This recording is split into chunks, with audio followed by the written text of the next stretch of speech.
Naghahain po ako ngayon ng aking counter affidavit, no? At itong counter affidavit pong ito ay sinimpang ko sa harapan ng Philippine Embassy, Philippine Consulate sa Abu Dhabi, United Arab Emirates.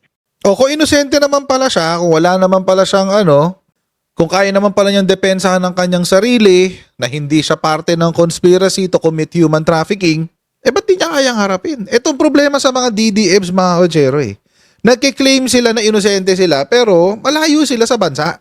Nagtatago. Actually, mga Ojero, kanina, dinaanan ko na to sa kaninang hapon nung una pumutok yung balita. Pero dinaanan ko lang kasi wala pang masyadong development. Hindi pa nagre-react si BI. BI, when I say BI, it's Bureau of Immigration. Wala pang reaksyon ang DOJ. Wala pang statement ng DOJ.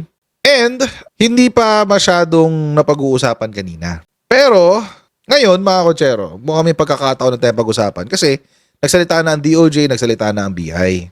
Ang problema ganito, mga Ojero, hindi lang po kasi si BI at hindi lang din po si DOJ ang nagsalita. May nauna na po kasing nagsalita. Noon pa, 2 weeks ago pa. Pero hindi lang masyadong napansin kasi ang pinansin ho noon ay yung pag-death threat niya sa Pangulo, sa First Lady at sa Speaker.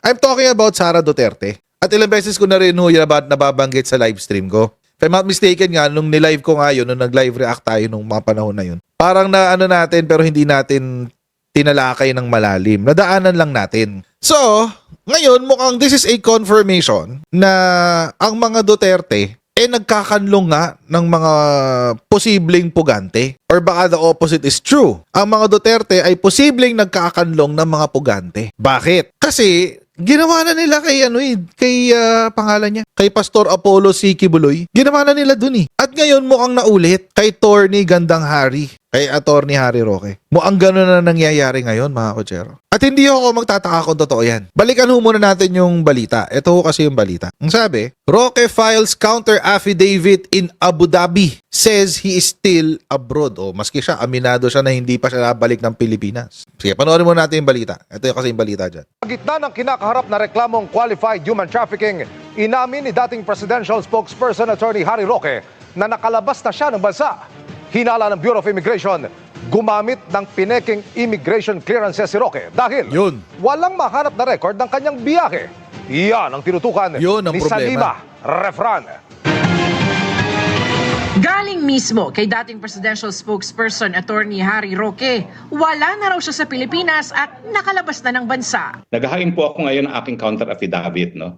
At itong counter affidavit pong ito ay sinimpang ko sa harapan ng Philippine Embassy, Philippine Consulate sa Abu Dhabi, United Arab Emirates.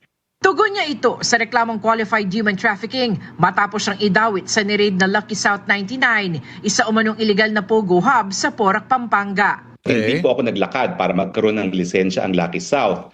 Tinulungan ko lang po sila para magkaroon ng rescheduling of payment dahil ang sabi nga nila na biktima sila ng pagdidispalko. O kung inosente naman pala siya, kung wala naman pala siyang kung kaya naman pala niyang depensahan ng kanyang sarili, na hindi siya parte ng conspiracy to commit human trafficking, ba't di niya kayang harapin? Itong problema sa mga DDFs, mga Ojero Nagkiklaim sila na inosente sila, pero malayo sila sa bansa. Nagtatago. Parang si parang Kibuloy part 2 to Nagkiklaim sila na inosente sila, nagkiklaim sila na wala silang ginagawang mali, nagkiklaim sila na walang silang ginagawang illegal, pero hindi humaharap. Tapos ang ine-expect nila, ang taong bayan, iisipin lang, oo, totoo yung sinasabi mo, totoo yan. Parang ganun lang ine-expect nila Totoo yung sinasabi mong yan, Attorney Harry Roque, inosente ka talaga Pero hindi siya makapag-file ng maayos. Imagine, counter affidavit mo pa lang, hindi mo lang ma-file ng maayos. Inuna mo yung pagtatago bago yung pagdidepensa sa sarili mo. Baliktad, wala pa nga siyang warrant of arrest, galing sa korte, nagtago agad siya. Masyado siyang guilty. Ano ba yung warrant niya? Yung warrant niya, mga Ojero, pang lang, House of Representatives lang. Hindi pa siya madedetain sa kulungan. Hindi pa BJMP yun. Sa House of Representatives lang siya madedetain. Hindi pa sa buong kabuuan ng hearing. If I'm not mistaken nga, nasa rules po ng House of Representatives na hanggang 11 days lang ang pinakamahabang detention. 11 days. 2 linggo at 1 araw. Kung titignan mo in 5 working days. 2 linggo at 1 araw lang. Hindi niya magawa. Hindi niya kayang harapin ang Quadcom ng 11 days? Wasn't he given an HDO? Hindi po HDO ang binigay sa kanya. Ang ipinato po sa kanya ay ILBO. Immigration Lookout Bulletin Order lang yon. Ibig sabihin, hindi ka pipigilan pag ikay aalis. Malalaman lang. Tinan niyo mga kotsero hindi pa nga siya pipigilan ng ILBO Malalaman lang kung saan siya pupunta. For example, ako si Roque. Dadaan ako sa NAIA, pupunta ako UAE. Iho-hold ba ako ng immigration? Hindi. Ano hong gagawin sa akin? Wala lang. Madadaanin ako. Makakalis ako ng bansa. Magno-notify lang ang immigration sa Congress. Sasabihin lang sa Congress, ito si Harry Roque nakaalis na ng bansa. Wala na kayong magagawa, nakalabas na. Ang problema mga kotsero, walang record ang BI na lumabas siya ng bansa. At kung kine-claim niya na siya ay nasa Abu Dhabi or somewhere within the vicinity of Abu Dhabi, ang question, paano siya nakaalis? Kung hindi ho siya dumaan sa mga recognized na ports ng ating bansa, mapa seaport man yan or airport, saan siya dumaan? O di sa mga backdoor, sa mga illegal, sa isang illegal na paraan. Kaya siya nakaalis. So mga kotsero, may problema agad si Harry Roque. May problema agad doon sa kanyang sa kanyang palusot Paano siya nakaalis? Total naman hindi naman siya pinipigilan. Bakit niya piniling umalis sa isang illegal na paraan? Hindi naman kailangan ganun Pwede naman siya pumunta, hindi naman siya pipigilan. Mare-report lang yung kanyang pag-alis. Meron ding arrest order si Roque mula sa Kamara matapos is-cite in contempt ng House Quad Committee dahil sa pagsisinungaling umano niya kung bakit hindi siya nakadalo sa hearing nito. Hindi nagbigay ng detalye si Roque kung nasaan siya at kung kailan siya nakalabas ng bansa sa kabila ng nilabas na Immigration Lookout Bulletin Order o ILBO laban sa kanya. I'm no longer in Abu Dhabi. I went to Abu Dhabi para ma-subscribe yan, but I'm no longer in Abu Dhabi. I am still outside the country. That doesn't make sense. Hindi ko alam kung gaano kalapit yung mga bansa sa paligid ng ng Abu Dhabi. Pero Middle East 'yan. So, if legally pumasok siya ng Abu Dhabi using his own passport, yung kanyang totoong passport, matitrace siya kung nasaan siya. But again, mga kotsero, kung gumagamit siya ng illegal na passport na ibang pangalan, bumibili siya ng ticket sa pamamagitan ng isang ahensya or agency, at sa iba nakapangalan yung payee, kumbaga, matitrace pa rin yun. Kasi papasok siya ng airport. Tapos may magre-rehistro sa mukha niya, etc. So, matitrace pa rin siya. But at least, for sure, alam na natin na nasa paligid lang siya ng Abu Dhabi or baka one flight away. Pero ako mga kotsero, hindi yan. Nasa loob lang yan ng Abu Dhabi. Hindi yan lalabas. Lalo ngayon na siya ay identified. Diba? Pupunta ka ng Abu Dhabi para lang mag-file lang yung ng counter affidavit. Andyan lang yan sa paligid. Pwede ba siya i-Interpol? Hindi pa. Wala pang red notice Tsaka parang wala pa siyang parang wala pa siyang kaso. Kung tutuusin. Wala pa siyang kaso. Nag-iimbestiga pa lang ang DOJ at this point. Wala pa ho siyang kaso. So hindi pa siya mare-red notice. Matagal pa yan. Oo. But at least may kaso na siya na naka-file sa prosecutor. And the possibility of having a warrant of arrest is mas mataas. Ngayon mga kotsero, tapusin muna natin itong balita.